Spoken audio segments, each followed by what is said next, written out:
Morning, folks. Mark Maynard with Maple Square Fly Collective. Um, Last week we did a beetle because it's getting ready to be terrestrial season. So we're going to continue on with that. We're going to get started with a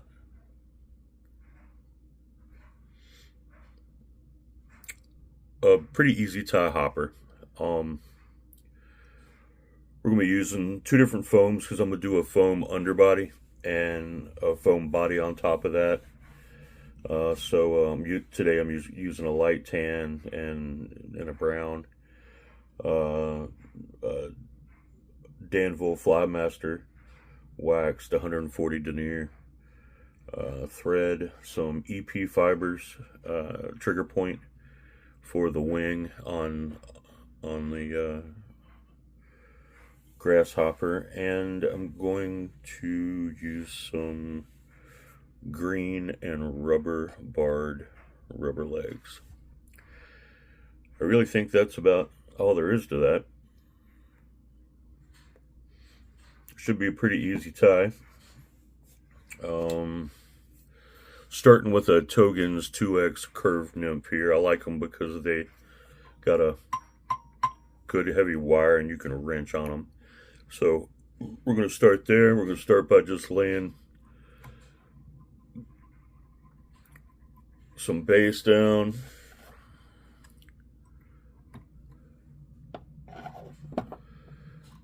Keep that going back to the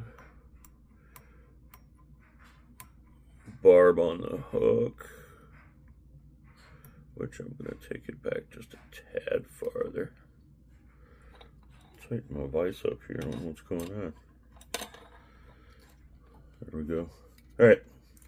So, foam. You take foam,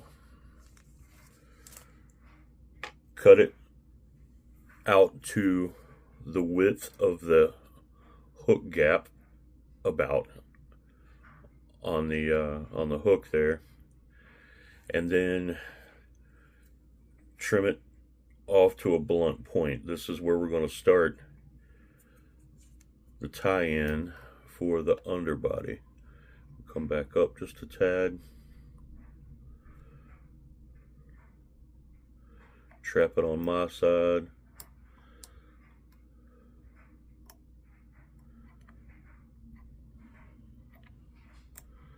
I'm going to start this one back just a little bit farther, just so that body starts. It's not going to be in the way of the hook. And then we'll advance this on up to where we started the thread.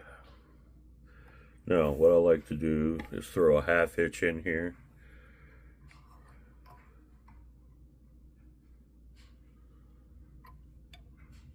Turn my bobbin cradle up and get rid of this for a minute so I can wrap this. We start wrapping.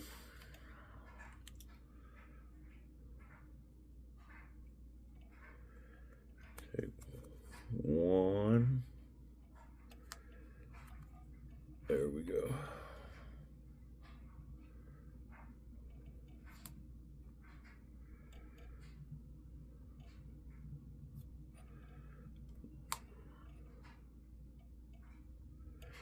Can you see how we're starting to get a segmented body there already? And I don't wrap this too tight because you want kind of a, a grasshopper has kind of a thick underbody on it. So I'll let this one get pretty big. That's also why I like using this heavy.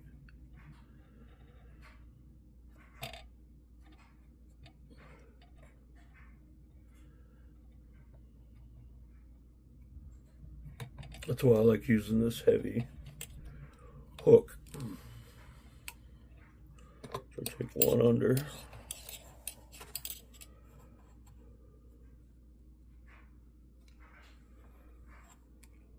get a minute.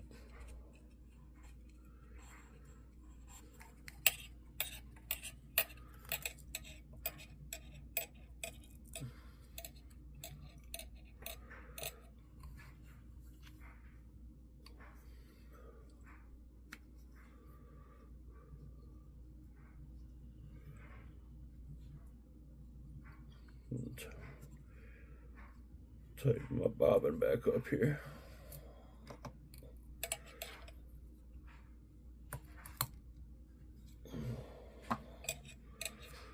All right, there's two. There's two behind. There's two in the front. I'm going to catch it behind again. One more there, and now we can trim off. We're going to cover that up with more foam. So there's your underbody, which I think looks nice, and of course it helps float it. So then you're going to take your other foam, your darker foam, again, cut it just a little bit bigger than the width of the hook cap, and we're going to position it on there like that. So what I normally do, in order to keep everything from twisting around, is I'm going to hit a couple more wraps right here to give myself a little space to work with.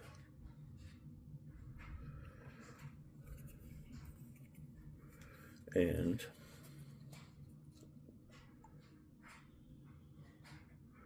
we'll hit those thread wraps and take a little bit of Zap-A-Gap over the back of the fly to help keep this foam in place as we are tying. So you cut your darker foam, and then we're going to cut it into a tail. I use a lighter sometimes and soften these edges up. So then we're going to go ahead and place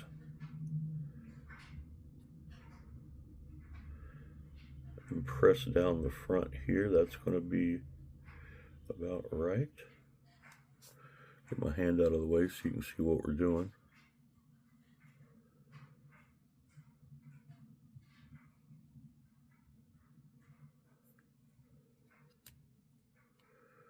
Y'all can hear the dryer going in the background. I'm also working on a honeydew list at the same time. All right, so I'll take 2 wraps before I start applying pressure. And then I'll let it go. I will unwrap my bobbin here just a little bit, just to open it up. Flatten that thread out so I don't cut through my...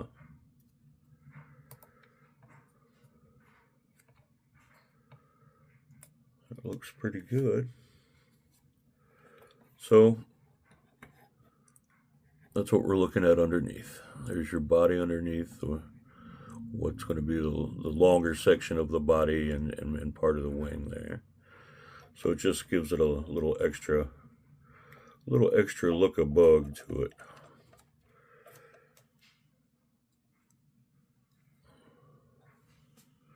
Now we will take some Trigger Point EP fibers, and I just use a whip finisher, the hook on the whip finisher.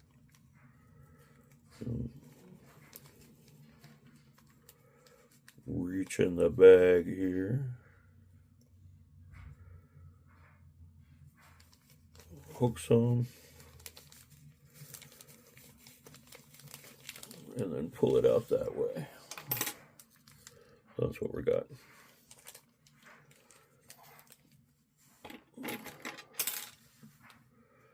I like to use Trigger Point fibers because they are multiple different colors in one pack. They're made to look kind of 3D in the water, but they've also got just a real natural look to them that I like. Of course, I use a lot. I use a lot of deer hair when I'm doing them too, but these tan ones, I like to add a little yellow because our hoppers here in Minnesota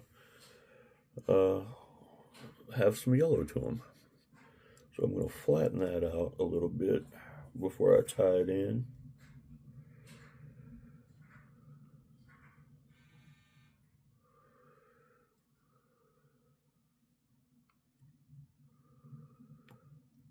Take two. Make sure you're in the center there. That looks good. And then I'll tighten down, tighten down. I'm going to fold that over and I'm going to tighten down again. And I'm going to tighten it down again. And so now we'll have the wing. Now comes the fun part. I'll also take and hit a little bit of Zap-A-Gap right there too to keep that wing in there. I like to tie flies as durable as I can. Some aren't meant to last, but I don't like switching a whole lot of flies when I'm on the water. That's just me. I do, but I don't necessarily like it. What we're going to do now is fold this back and make the head of the fly. So you don't want to crowd, a lot like the beetle last week. You're trying to stay off that eye.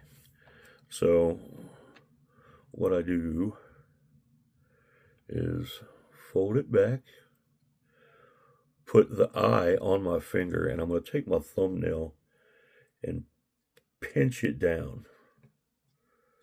And we're going right back in the same wraps underneath that we were on top. We want to try to now we're trying to keep as many thread wraps out of here as we can. So straight over, tension up, straight over,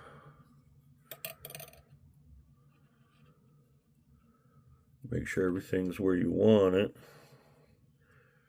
And then we'll crank her on down here. 1, 2. At this point, I like to add a little. I've got some EP fibers over here that are not making me happy. There, they're gone. I like to make a little bit of a wider channel in here because we're going to be putting legs in here. So this is where I spread this out a little bit, keeping these turns kind of like you're building a bulkhead here, keeping these turns right beside each other because we want to keep it clean on the other side of the fly. So now that you've widened that up, the reason I do that, to give yourself, when you put rubber legs in there and you tighten them down, they're going to go from this, and then you put tension on them, and they'll close up. If you put them in a little bit deeper channel, you can catch them here, and it keeps them splayed, which was what you're looking for. So, at this point, I can trim my head. Get under there. You want to keep this nice and straight. That looks pretty good. And we'll go ahead and trim the tail down to the wing. I take it just off the back of the hopper. There's that. That looks good. Everything's looking good. This fly's coming together pretty quick. Now we're just down to legs. I like to use my tied legs here. I'll take 5 or 6 fibers from a pheasant tail and knot them. Looks kind of like this.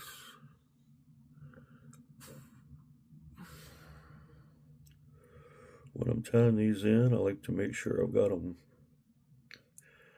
flattened out so you get the wider part of the leg, you know, up toward the bottom, and then I'll trim a few fibers out here, and so you'll have a hopper leg. And I'll start on the far side here so we can talk about what's going on.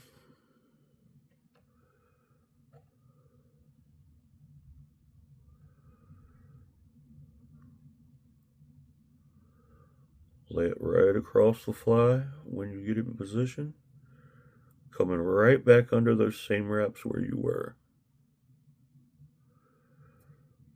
So there's one on that side.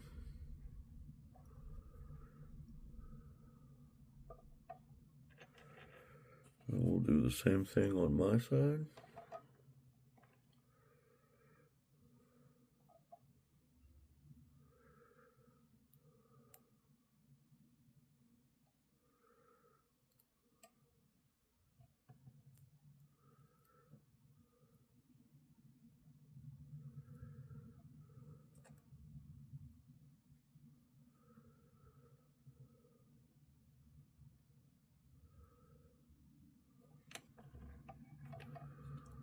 Okay, upper legs are in place there.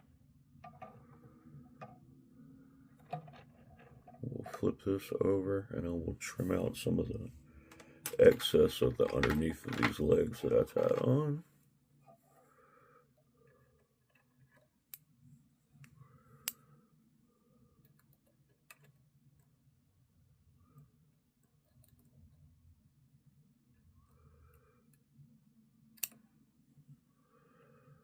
There's those. There's those. And there's those. And there's your underside of the fly. This is why it's important to keep these wraps touching each other. Now, some people go back, and I might, depending on what it looks like, I might have to go back after I get the other legs on, put a little tiny bit of dubbing on there, and then cover all this work up, which is a pretty good idea anyway, and it also helps give it a little buggy look, so we might go ahead and do that today. We're just going to let the fly dictate that and see how that goes. So after we get that, legs are in place, we'll do put the rubber legs on. I let my thread hang. I wrap my rubber legs around the thread,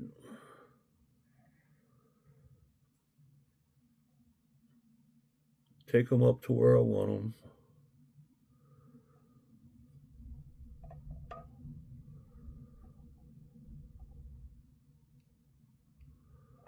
Like that. So there's that. Now, what I was talking about earlier, you take that channel that was deeper. Now I can go behind that carapace of the fly, and I'm down and I'm back around, and that helps keep those legs where I want them, keeps them from closing back up. They're widened out.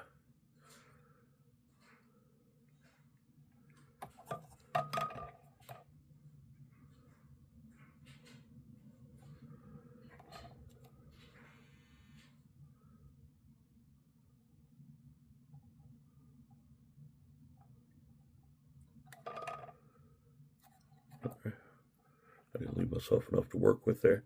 So now I'll show you what I was doing on the other side without being a bunch of thumbs and in the way. So I got this tied in where I want it. Now I'm just going to take and loop around. That'll create the first leg and the second leg when I tie it in. So we'll tie it in about there. I should have got that out of the way. Well, we'll catch it right there in between the foam and the fold there.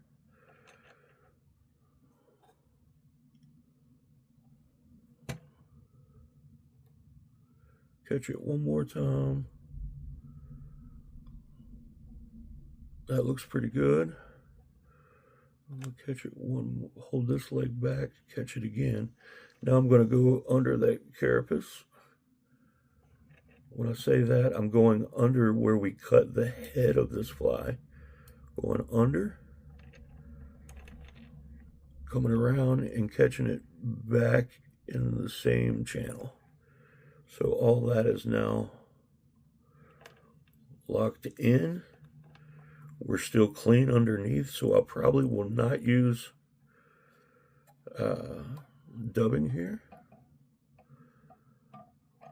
I like how everything looks. It's tight. It's good. We're going to put in a 4-turn whip finish. If I can find my whip finisher.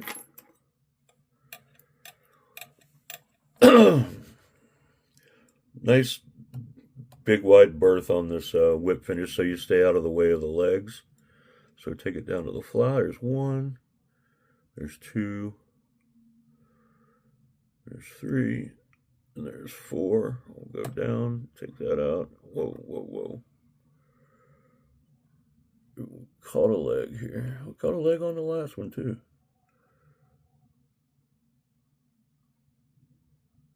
There we go.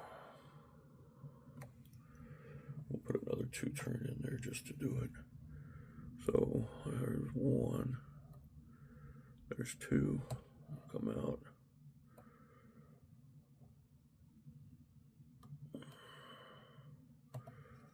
And now we're fly.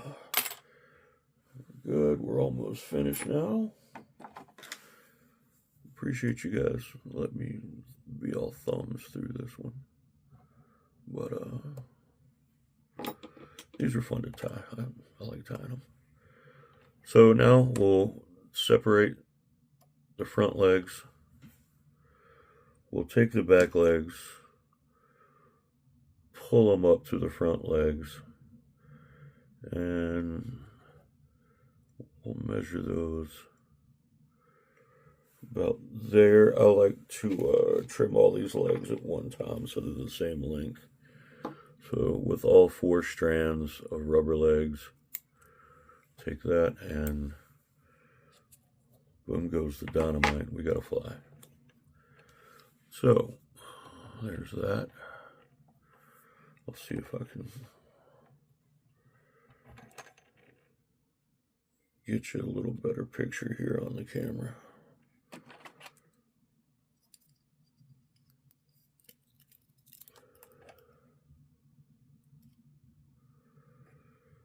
All right.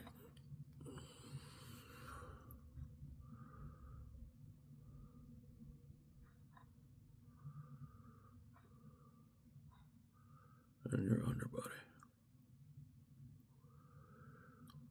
Now, you can take your bodkin, and this is for, going a little extra advanced.